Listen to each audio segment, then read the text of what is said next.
the approval of the agenda.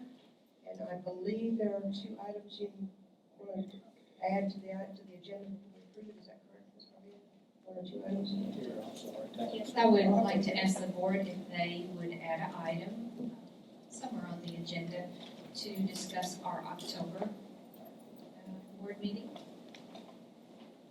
Fine. Can you want to add it into the new business section Sure, that would be great. It's just discussing the date for the October for the meeting?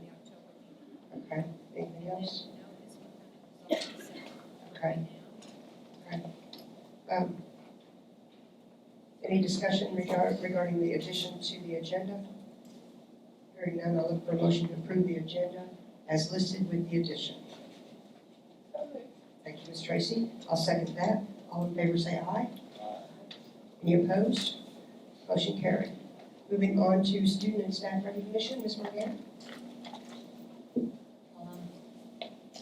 Kind of looking around to see. Miss Haley, do we have a special guest tonight? We do not. Well, I'll just briefly introduce to you a 5th grade student from A.B. Chandler Elementary was our Judges Scholar this year. And so the Fiscal Court Judge, Brad Schneider, proclaimed Henderson County School Day in September for Price Piercy, 5th grade student. Miss Haley, if you would like to come up and receive his medal and a sticker for him for excellence in action, and tell us just a little bit about the young man.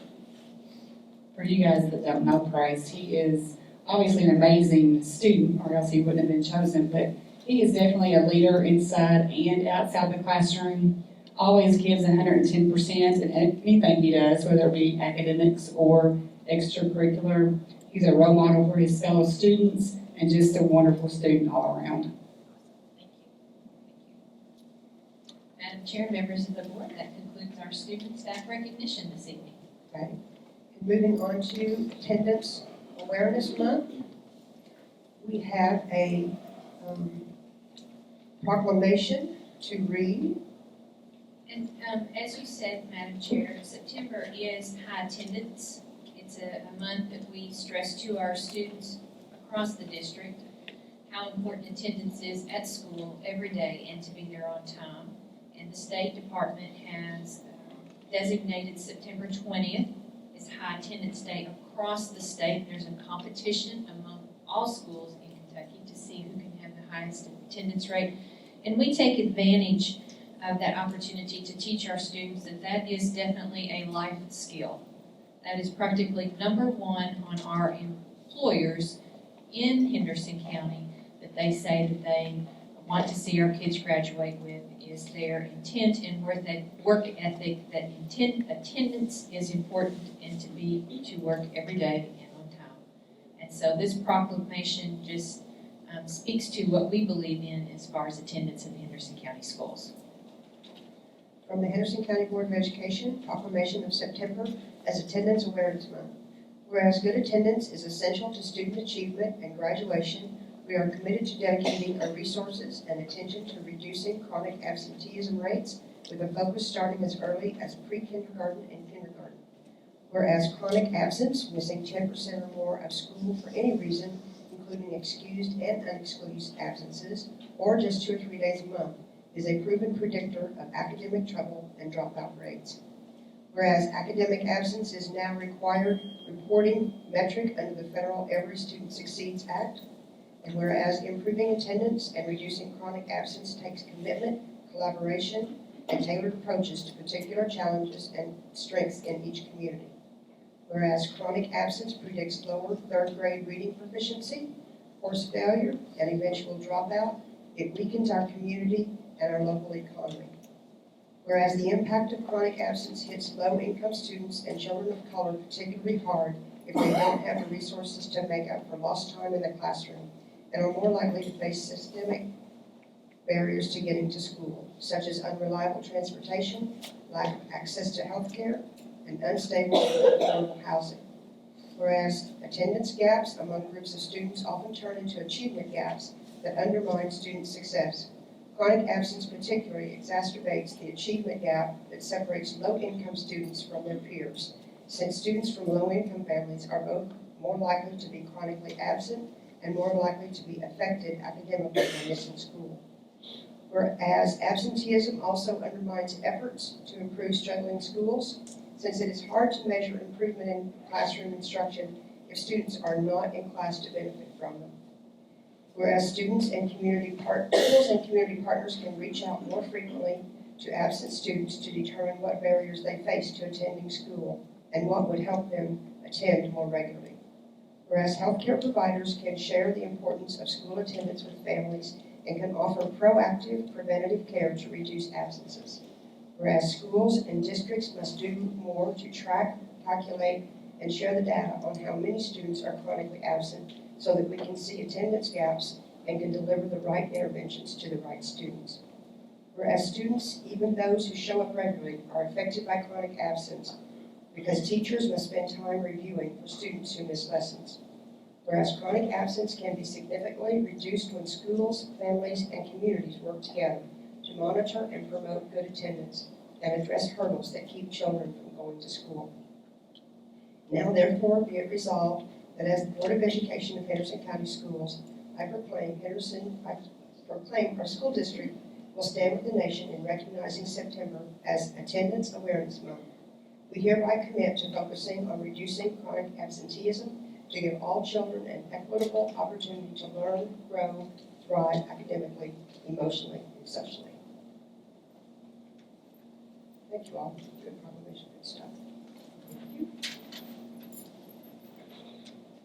Moving on to public participation and recognition of guests. Is there anyone who wishes to address the board this evening? We do have student ambassadors with us. Ms. If you all would please stand, Ms. Sheridan Porker, and Logan, and Aaron Williams. I'm sorry, Aaron. Thank you. We appreciate what you all do for our schools.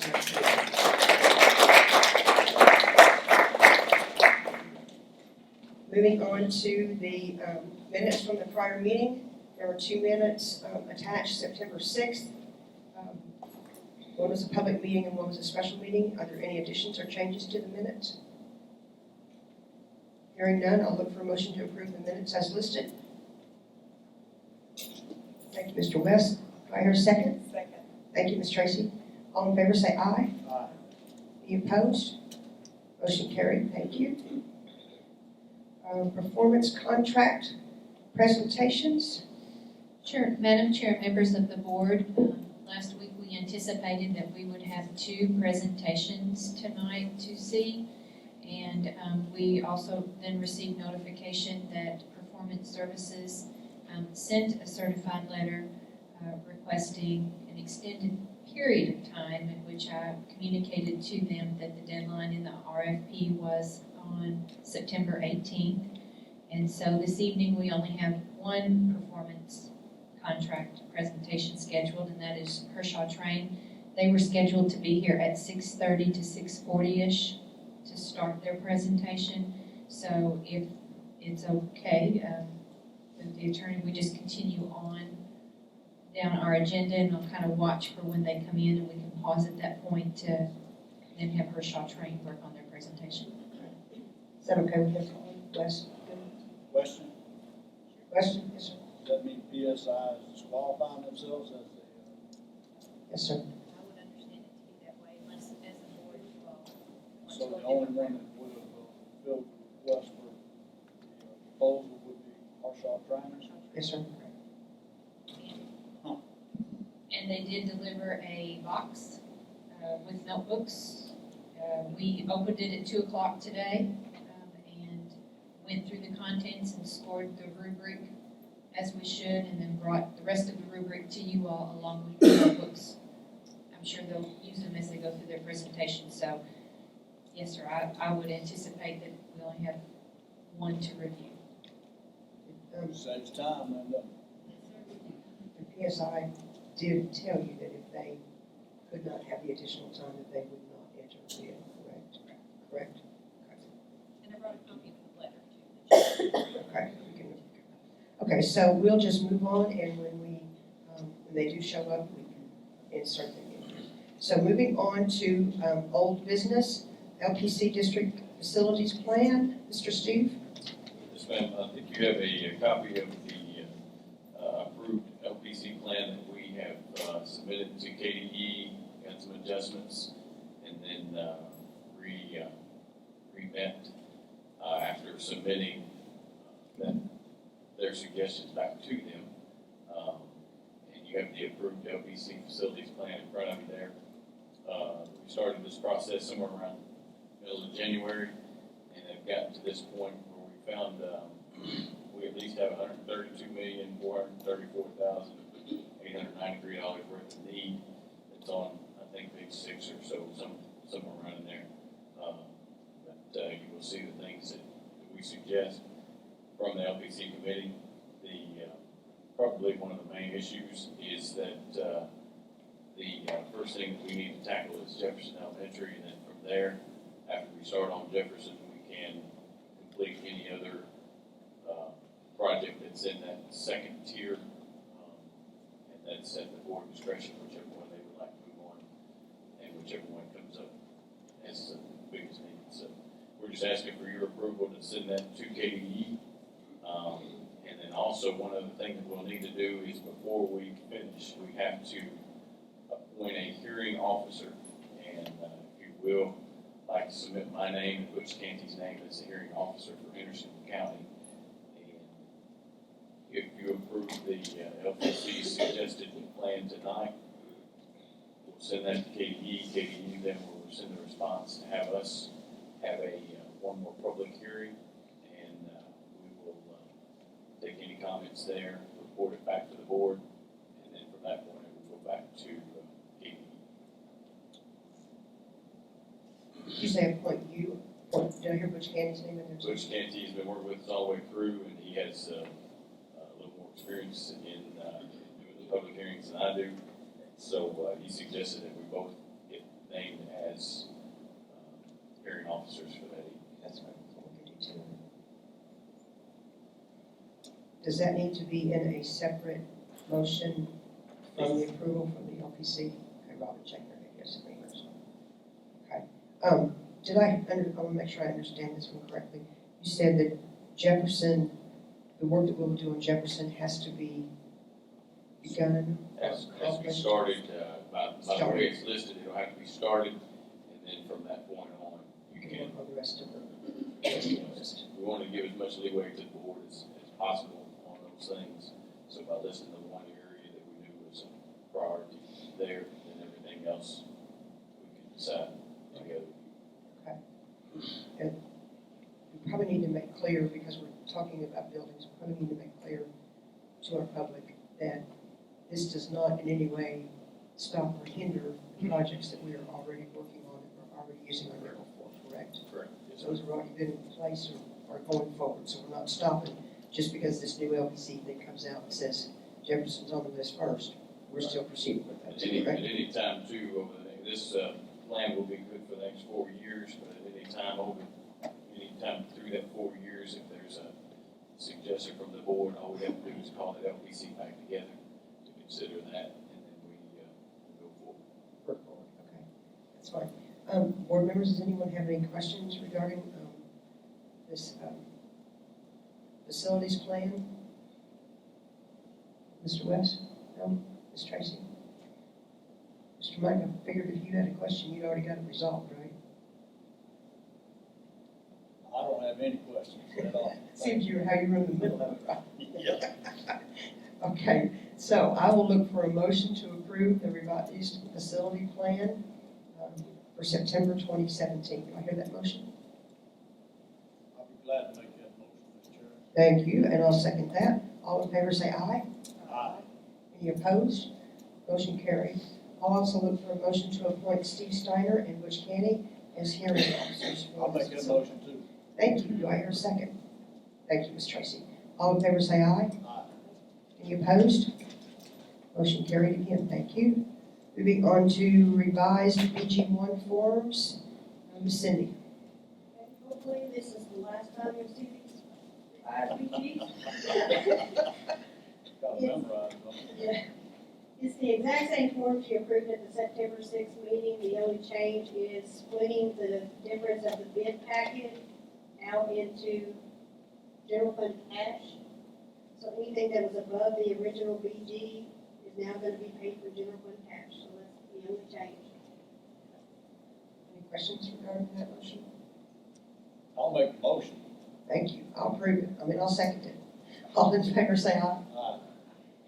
Any opposed? Motion carried. Thank you. Thank you, Ms. Cindy. Moving on to the new business consent agenda. We have several items on there. Approved an adjunct instructor, student overnight trip request, school activity fundraiser request, shortened school day for 2 special education students, approved grant applications, retiree resolutions, and KEGC membership. Any of those items need to be pulled or discussed?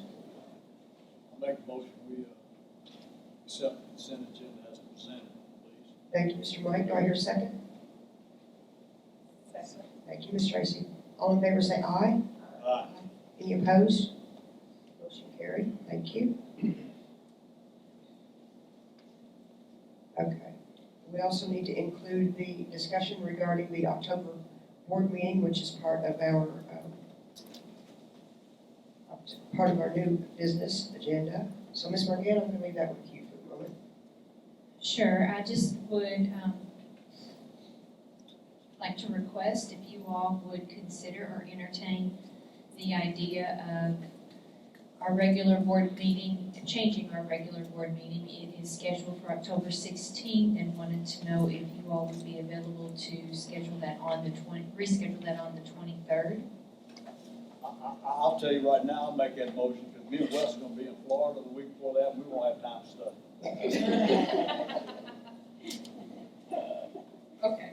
So, I'd hate to have to explain everything to Wes about it when we come back on the 18th. Everybody's going to Florida. Did y'all not figure out there was a hurricane down there in Florida? Doesn't We don't want care. visitors? There's sunshine still there. There's that. Guarantee. Okay. So Wes, I guess you're in on this deal, right? Correct? You're okay with doing it on the 23rd? Okay. Ms. Tracy? I'm gonna, if everybody's gonna go to Florida, I'll go to Florida. Oh, so you're going to It's Florida around with with Wes.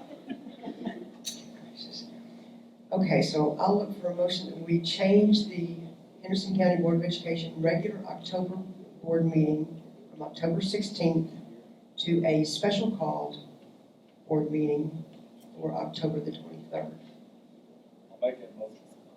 6 o'clock regular time. Thank you, Mr. Mike. I'll second that. All in favor say aye. Aye. Any opposed? Motion carried. And moving on to financial, working budget. Okay, the budget you have in your packet is a 17-18 working budget that we're required to have approved by September the 30th. The first page lists the planning assumptions used in this budget. Everything that is included on the assumptions page, we've discussed at some point through this 3-step process. The seat-based pupil amount remains flat at $3,981 per student. The rank and step increases, the additional benefit amounts to cover the increase in the Medicare match due to the law change that no longer exempted retirement from Medicare. The amounts cover the anticipated 50.47% increase in the CERS match. Funding for school buses, CATS, TB21, literacy, and the one-to-one initiative are all included in this budget. Our contingency for this budget is a healthy 7.43%. KDE recommends a minimum of 2%. So we felt it was wise to add any excess that we had into contingency to cover any potential shortfalls that we may have this year.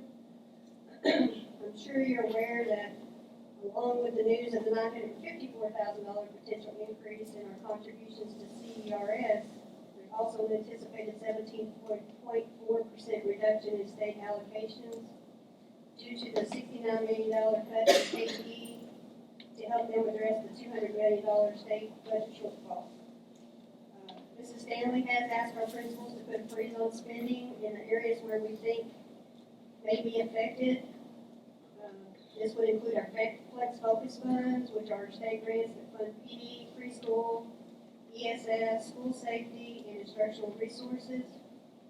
This cut would be about $316,000 in flex money. And if the other state allocations, such as the vocational center and the family resource are also cut, that would be another $277,000. The working budget fund summary page shows the projected budgets for each fund. Our total operational budget for 17-18 will be $95.1 million. Our breakdown of revenues on our pie chart shows that we're heavily dependent on state revenue at 60%. Our general fund expenses shows that our salary and benefits have gone up a little bit from last year to 83.6%. That's due to the addition of the mental health position, the compliance officer, the additional teachers due to enrollments, and special ed teachers and special ed program assistants that we had to add, along with the benefits that we had to add for those positions, and the $1 million to cover those potential cuts and CERS. The next few pages, we have the debt schedule for 17-18, showing our debt payments of $2.2 million. And then the following two pages show our total debt service of all of our outstanding issues. The last page would be the capital outlay, building fund, and debt service activity. That would show all of our available cash in our restricted funds this year, less our fund transfers to pay for our debt service. So that would leave us $2.7 million for facility projects. I feel like this is a sound budget. I don't think we have anything to panic about at this point, because we have made decisions throughout the year to plan for some of these potential issues. Of course, I'm always concerned when cuts happen mid-year, when you already have your personnel and your programs in place. But I think we've been conservative enough that, we are better poised to deal with these unexpected cuts this year than we have been in the past. Anybody have any questions? I have one question, Cindy, regarding the bond payments. I'm assuming this question is no, otherwise you'll have to come back to us, but I'm guessing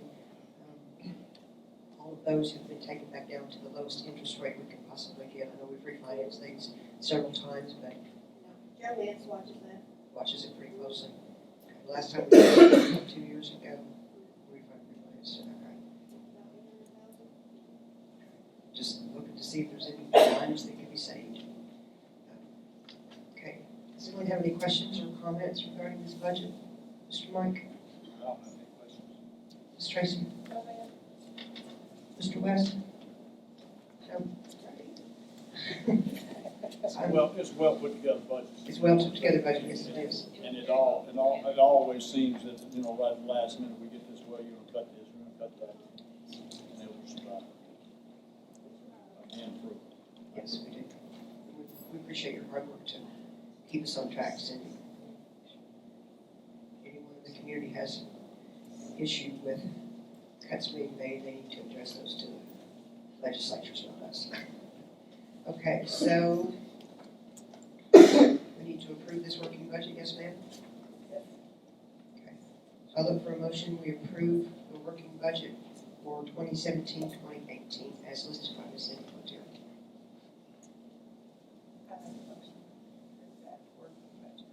Thank you, Ms. Tracy. I'll second that. All in favor say aye. Any opposed? Motion carried. Moving on to the treasurer's report. The treasurer's report for the month of August shows total receipts of $4,051,235 and total expenses of $4,838,529 for a total net decrease of $787,295, which you all know is typical for this time of year until our tax receipts start rolling in. Any questions on treasurer's report? Madam Chair, members of the board, I request your approval of the treasurer's report as presented to us tonight by Cindy Cloutier.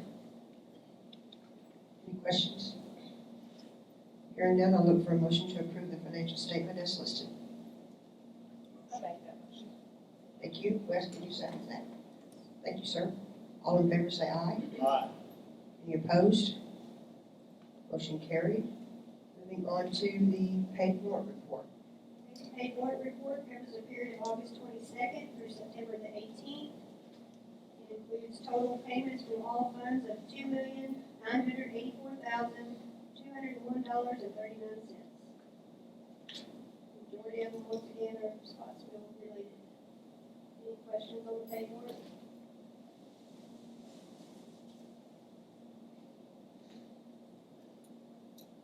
Madam Chair, members of the board, I request your approval of the paid warrant report as presented tonight by Cindy Cloutier. Any questions, comments regarding the paid warrants? Hearing none, I'll look for a motion to approve the paid warrants. I'll make a motion to pay the bills as presented. Thank you, Mr. Mike. I'll second that. All in favor say aye. Any opposed? Motion carried. Appreciate that. Thank you, Ms. Cindy. Mr. Steve, do we have our invited guests yet? Yes. Okay. Be it known that we have received a list of the personnel actions. No action will be taken by the board at this time. Because we will be going into an executive session next, we will take a short recess and wait for our invited guests to do our presentation. If you all want to stay around and watch the presentation, you all are more than welcome to.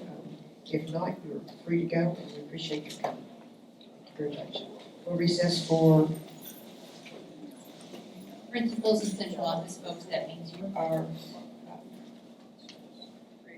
recess. Thank you for the word. Come out of our recess and resume our regular scheduled board meeting. And we welcome you all here. Thank you for coming. And I'm going to turn it over to Ms. Morgan. Good evening. As I mentioned to the board a little bit ago this evening, we had two people express interest in the request for proposal that we put out on the street several weeks ago. And a certified letter that we received from Performance Services requested an extension to the deadline. And I communicated to them that we would not extend that deadline. So members of the board, unless you advise me differently, I would be under the understanding that Performance Services no longer in competition at this point, and so we have one presentation this evening, and I'll go ahead and pass out to you a copy of the letter from Performance Services.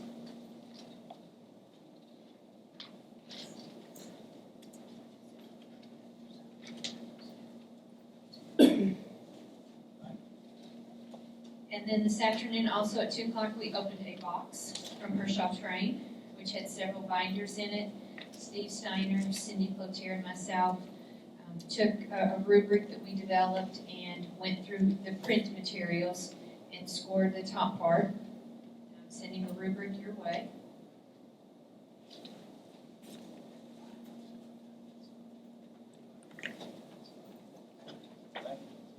You are receiving a blank rubric. But to share with you at the top, as we went through each section, under qualifications and experience, we scored it a 10 out of a 10. Approach and timeline, we scored that a 10 out of 10. And we wrote notes on ours as to where the documentation was found in the binder. Scope and cost, we scored it a 10 out of 10.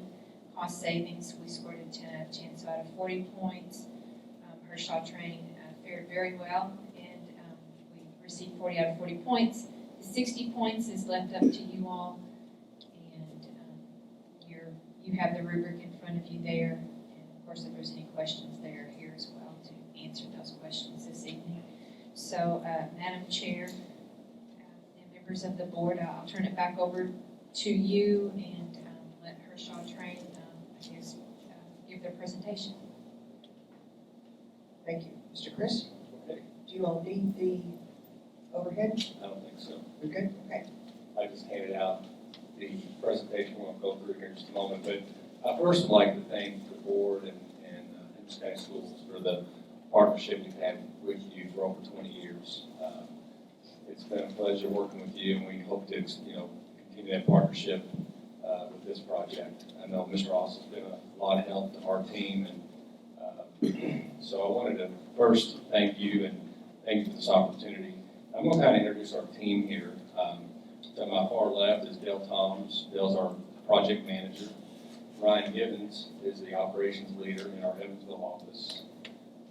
This is Ernie. I think everybody's met Ernie. Tom Obley is our vice president. And at the very far right is Mark Bailey, our energy engineer. So we're here tonight, and there's a couple other team members who are not here that are key, I think, in this project. Is Kyle Johnson. Kyle's our sustainability leader. Kyle will be the person who comes and meets after the project's fulfilled if we're selected and moving forward. Kyle will be the person who comes and meets with typically the facilities folks, finance, and administration on how we are actually doing against our guarantee, what kinds of things can we do to help improve and get more savings, more than we actually guarantee, and then what can we do to strengthen the partnership and make the district more efficient. And lastly, to the district, the schools that we address, which would be the high school, the end in mind would make that school, try to get that school to be Energy Star. So that's good for everybody. So the next slide, I'll go to the next slide, which is on page 3. You know, Ingersoll Rand is really the parent company here. Train, and we're part of Train. We're a franchise branch office of Train as well. You know, it's kind of interesting, Harshaw Train, we've been in existence since 1976. Frank Harshaw and 12 other associates kind of got things started. Now we're up to right at 300 associates across the state. We cover most of Kentucky and about 14 counties in Indiana. So that's kind of our plate. If you want to understand, that's kind of our sandbox, if you will. So it's very important that we do what we say we're going to do, fulfill the promises that we make. And because we're only as good as our last project, and we understand that references are really important. So we want to make sure that if we're selected, we do a good job here, because we'll need to use you guys as references down the road. So I think that you all have worked with us for a long time, so you know that our word is good, and we're going to do a good job, and we're going to perform well. So going to the next page, I kind of covered some of this already. We do have 5 offices in Kentucky and southern Indiana, Louisville, Lexington, Fort Knox, Bowling Green, and Evansville. 2 manufacturing plants, one in Lexington, one in Clarksville. And then we have several technicians in this part of the state. So we've done a lot of work. Continuing to the next slide, we've done, in the energy space in schools, we've done $140 million of energy projects. Out of those projects, we've done 75 Energy Star schools, which is really important to the school. It's good PR. It tells the taxpayers that you're using their money wisely. In this part of the state, we've done about $54 million of energy projects, and there's a list of those references. I'm going to turn it over now to Ernie. Ernie's going to kind of guide us through the next few slides. Okay, this next slide is the utility summary. I think you've all probably seen this at least once. We had some discussions with it. We know there's some schools that are, their energy performance is performing higher than I expected. But from our understanding for those elementary schools that have higher utility bills, that you'll be addressing those on your own. You're starting some lighting projects and so forth. So I guess the direction or the feedback we got that to focus on some upgrades at the high school. So that's kind of where we put our efforts into, is looking at the high school. But we do know there's some room for improvement. Certainly, it sounds like they'll be tackling that some on their own, and we'll be helping along with it. Any questions on the utility side? I know you've all seen this before.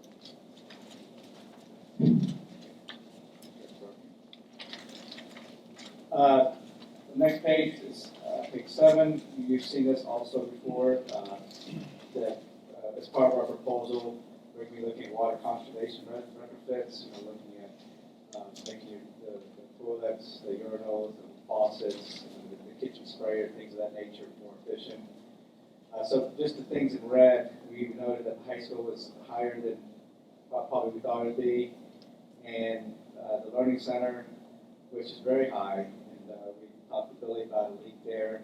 Sounds like maybe you all corrected that leak, because I think the water bills have gotten better since. You'll also know that AB Chandler, your rates are higher than the other schools. Mark, anything to add?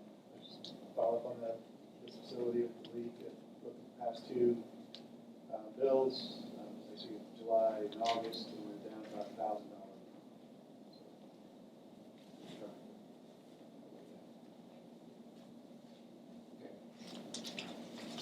That's savings already. Yeah, there you go. On page 8, just a very high level of what we want to accomplish. And certainly Chris said Energy Star is one of them. That's one of our goals in the high school is to accomplish Energy Star. We know the high school has a lot of need, HVAC need. We're going to try to tackle some of that, especially the gym. I think that's been stated as a priority. But the learning environment, maximizing your bonding, potential, and sustainability. That's what makes us a little bit unique in the business, is our focus on sustainability. You know, a lot of focus on around the industry, around construction, but we're a lot of emphasis on the results after the project, the savings and performance. So page 8, 9, and 10 is the project scope, and I'll admit I've cut ourselves short here because I left some stuff out. So if you want to see a good project scope overview, page 61 of the RP is a great narrative. You don't have to read it now, but it has a lot of details about our project scope at the high school. That's where the lion's share of the project is at the high school. And also there's a drawing in the very back, an appendix, I think the very last page of the binder of the high school, and it kind of highlights the things that we're proposing there. So with the gym units being the main focus, or one of the main focuses, we're going to replace, I guess you have some aging chillers, a boiler, and air handling units. So they're all very old. And then we're going to put a new HVAC system there, rooftop units with new ductwork. The band and choir room, they share a rooftop unit, and we're going to put, each of those rooms will have its own unit, and also have new ductwork and new ceilings. So we know in those rooms there's some comfort issues because it's only being served by one unit in temperature control. Let's see here. So other than the band and choir room, we're going to have 11 other rooftop units that's going to be changed out at the high school at various locations. That the high control center, the media center, auditorium, and the band storage amongst, that's in our OTC room. So they'll have 11 new rooftop units serving different areas in that building. How many rooftop units do we have currently? Do you know? A bunch. Yeah. More than the ones we're, We're looking at the oldest ones. more than the ones we're replacing? There's going to be more when we get done than we've got right now. I'm sorry, do what?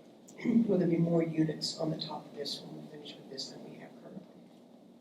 As they age, yes, there will be more come needed, but they're meeting the immediate needs as far as units that are 25 plus years old. That's well past their life expectancy. And try to get us up to, current. Right. I don't think we're adding units up there. That's what I'm We're saying. replacing the ones that are not as efficient Okay. and that are older and that are doing more, costing us more from an energy standpoint. The only one that they're adding would be the one for the choir room. Fire, so They're yeah, breaking that's that what I was down. too. Yeah, so Right. Have its own, because I know there's a couple of rooms that share another one. You answered my question, thank you. you'll get basically all the new equipment that's going to have new controls, and we're going to take your existing control system and tie that in. We have 3 building control panels that serve the rest of the building. We're going to replace those and tie all the controls together. And it's going to be all web-based. It's going to be a much more robust system than what you all have today. A lot more capability.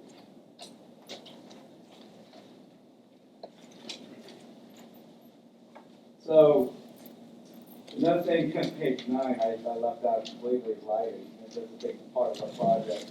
We're going to redo all the lighting at the high school. The only place that I would note is that the gym is already LED lighting.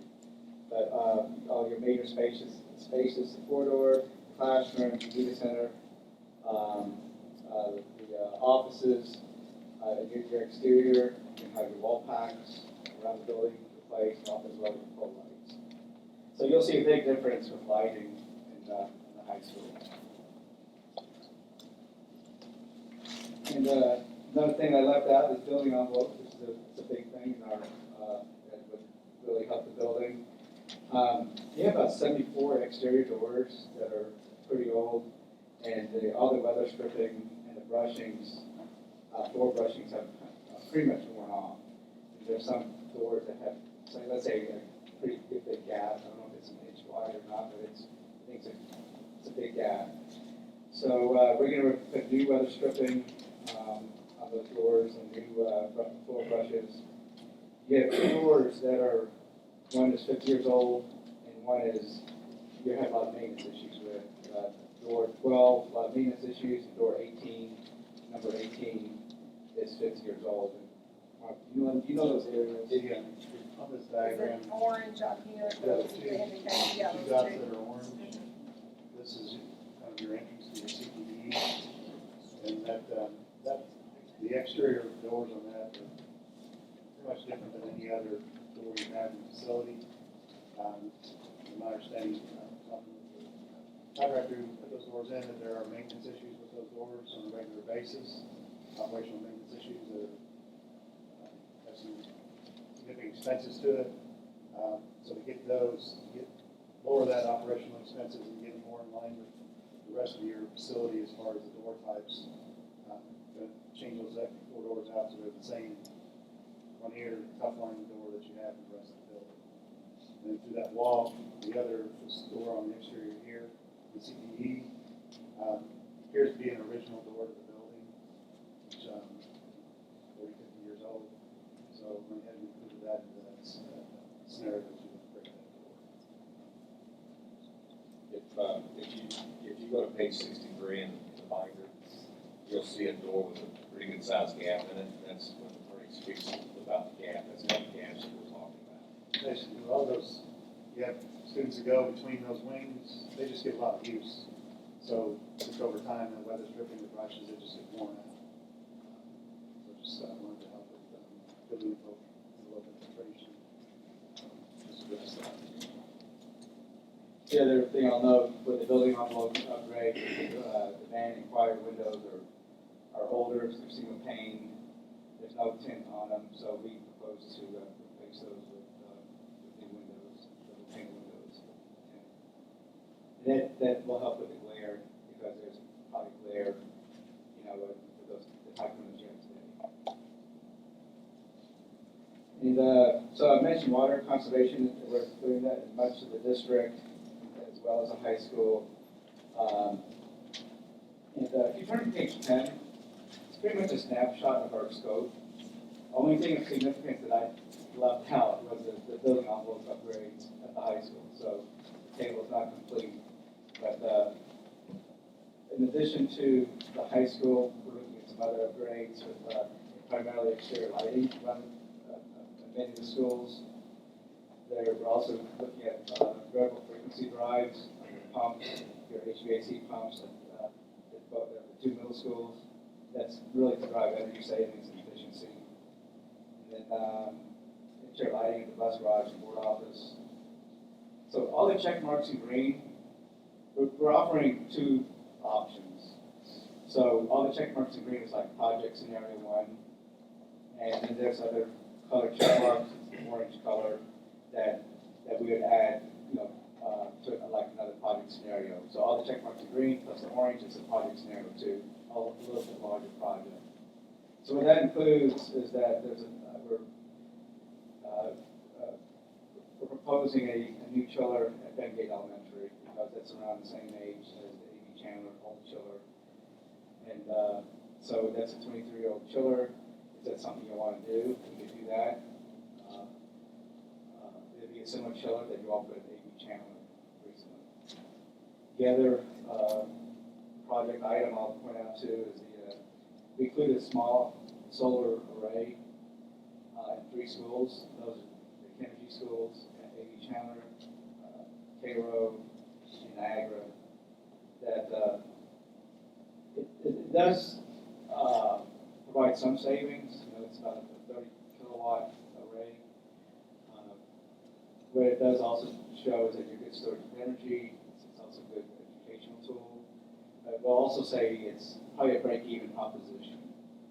It's more of a PR educational tool if you want to use it that way.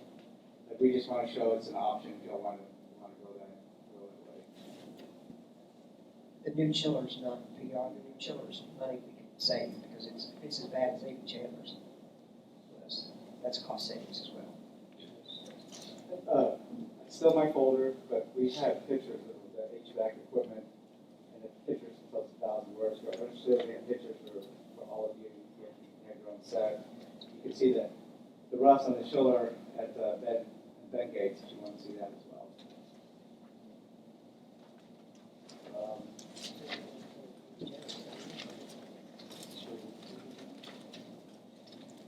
Okay, on page 11, just a couple slides on lighting. Just we don't use a cookie cutter approach. We've done surveys and all, pretty much the high school and all the exteriors around the district. It's customized. We do design for each of those buildings. We try to meet certain standards for KD regulations. They have certain foot candle requirements, color rendering index, and color and so forth. We also have drawings for our lighting, and when required, we turn it into HBC, Housing Building Construction Department. So it just really showed that we're kind of unique in the business, so we have our own lighting team doing the design. And then the next couple pages is some before and after pictures, page 12 and 13. These weren't doctored. It's came from the same camera, same angle, so you can see the differences between before and afters. There's a cafeteria at Callaway and a high school, Grace County High School.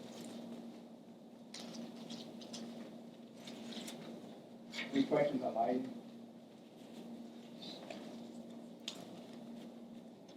Before, if you want to turn to page 14, before we get to the financials and the numbers, kind of want to talk about where you're building with a typical school consumes energy. Most of it is going to be consumed by your HVAC lighting. Page 14, you have a pie chart. So you can see the majority of your energy use will be coming from HVAC, and the next bigger piece of the pie is from lighting. So that's been our approach. Let's go after the biggest opportunities for the biggest bang for your buck, and you can maximize your savings. So on page 15 is our project scenarios and financials. There's things back there looking at. So we have two project scenarios. You can see the cost of those scenarios, and the savings, the operational savings. Cindy provided that in some reports, and that came directly from that. So it would be a 20-year bond issue. So it showed that with the bonding potential impact and how much bonding you need to contribute to the project to fund the difference. So in the project scenario 1 is $1.4 million. Project scenario 2 that includes a solar array and vent gate chiller